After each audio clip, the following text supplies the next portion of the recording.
Esta mañana se presentó la jefa de la RENIEC para responder por la falsa muerte de Alejandro Sánchez Sánchez, el propietario de Zarratea y amigo íntimo del presidente Pedro Castillo. ¿Qué tal? Muy buenas tardes, Álvaro. Señor Mérida. Eli, ¿cómo estás? Muy buenas tardes. Así es.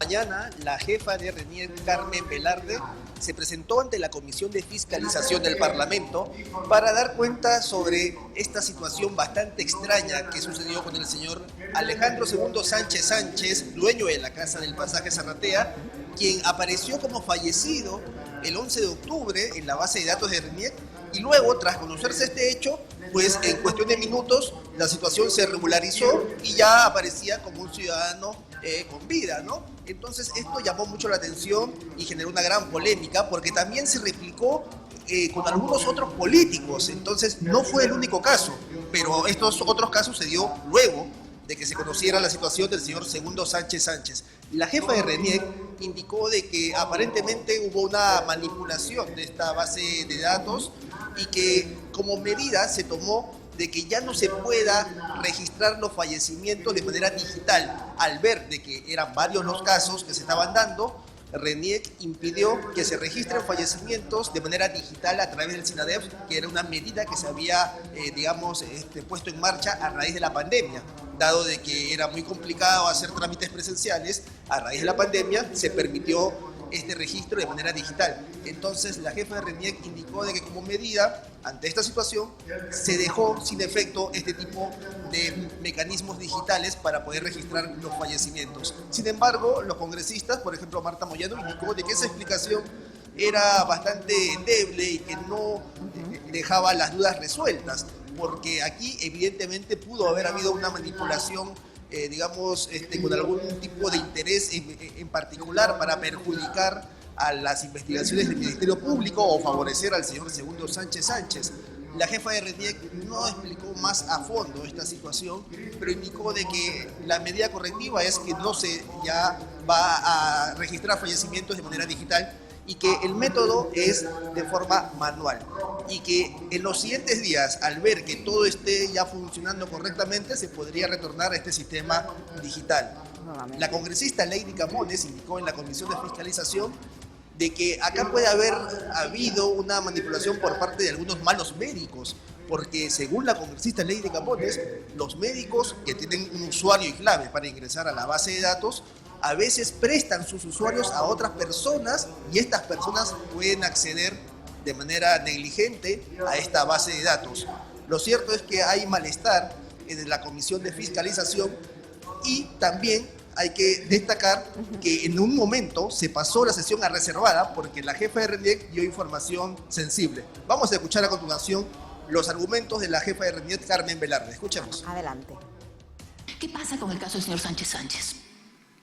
El certificado de defunción es emitido por un médico el 11 de octubre y aparece como registrado en Chota de la verificación que se ha hecho del IP, efectivamente, viene de esta provincia, y luego el certificado de defunción permanece 48 horas porque así se había acordado con el MINSA para que el médico tuviera la posibilidad de rectificar algún dato o también de anularlo si es que hubiera habido algún error. Pero pasadas las 48 horas, al no haber ningún cambio, entonces se inscribe de oficio el acta de defunción y se cancela el 13 de octubre. Ya el 14 de octubre, al aparecer el caso, el médico que supuestamente habría emitido este certificado de defunción, que entendemos es falso, el médico declara que él no ha emitido este documento.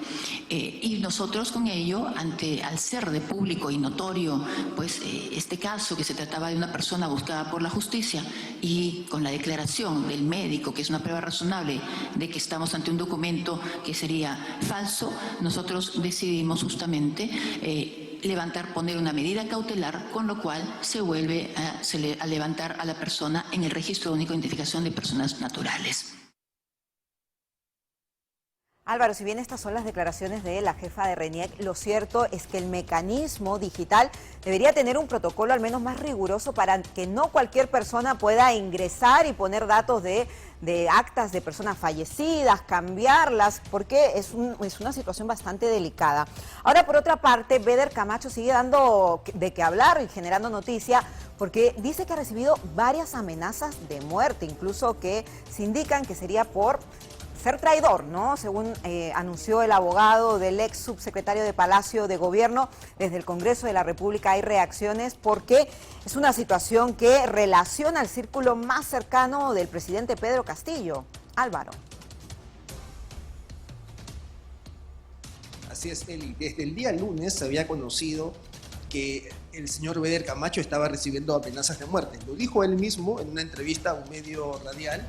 Y desde ese día se ha conocido que aparentemente han seguido estas amenazas. El abogado del señor Beder Camacho indicó de que se le han mandado audios donde se le indica claramente cómo terminan los traidores, según sus palabras. Entonces, esta es una situación que en el Congreso ha generado controversia, porque en el lado de la oposición, esas amenazas representan que hay temor por parte del entorno más cercano del presidente Pedro Castillo, que en este momento está siendo investigado por el caso del gabinete en la sombra.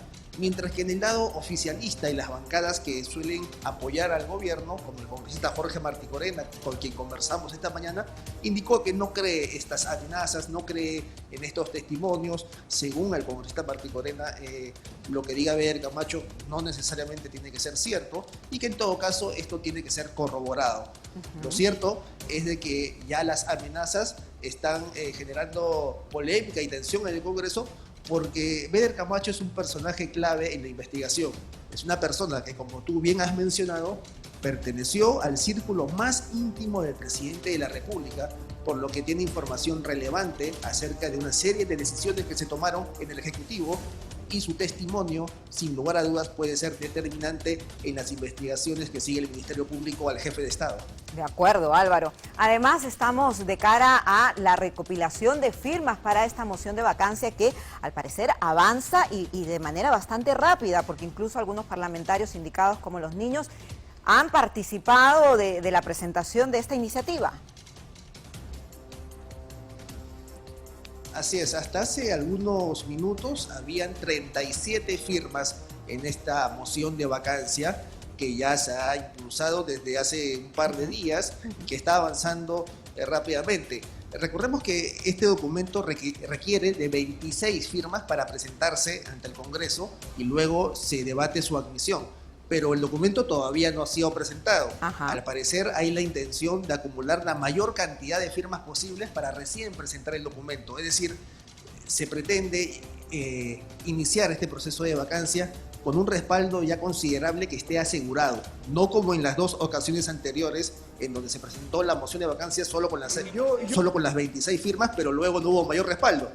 Se quiere evitar esto y están tratando de conseguir el respaldo de más congresistas, y una vez que esté asegurado casi 87 adhesiones de los parlamentarios, podrían ya presentar formalmente el documento. Por ahora hay 37, vamos a ver, hay congresistas que todavía no han firmado, pero que han anunciado que sí firmarán, como en el caso de Alianza para el Progreso, y vamos a ver si es que más congresistas que fueron en su momento aliados del gobierno también deciden apoyar esta iniciativa de la oposición del Parlamento. Así es, Álvaro, y justamente el presidente del Congreso, el señor José Williams, aseguró que la vacancia es una herramienta constitucional y que será decisión del Parlamento si la aplica o no en contra del mandatario Pedro Castillo. Lo escuchamos. Yo creo que en medio de esta crisis hay casualmente las tres posibilidades que usted acaba de decir. Está la vacancia, está la suspensión y está el procedimiento que tiene que seguir esa acusación constitucional. Lo que corresponda, lo que vaya a realizarse es lo que se va a dar conforme a la verdad que vaya saliendo. En lo personal creo que una vacancia es una situación que está dentro de la Constitución y que puede darse, pero obviamente allí están los votos. Necesitamos 87 votos para que eso se dé y ante la información que nos ha presentado la fiscal de la Nación, obviamente todos los congresistas tenemos que ser conscientes de todo ello y saber qué decidir, porque nos están viendo y la población es quien va a definir. Álvaro, no sé si has tenido acceso a la recopilación de estas firmas, si nos puedes indicar qué bancadas estarían a favor de la eventual vacancia presidencial. Por ejemplo, hay integrantes de Acción Popular.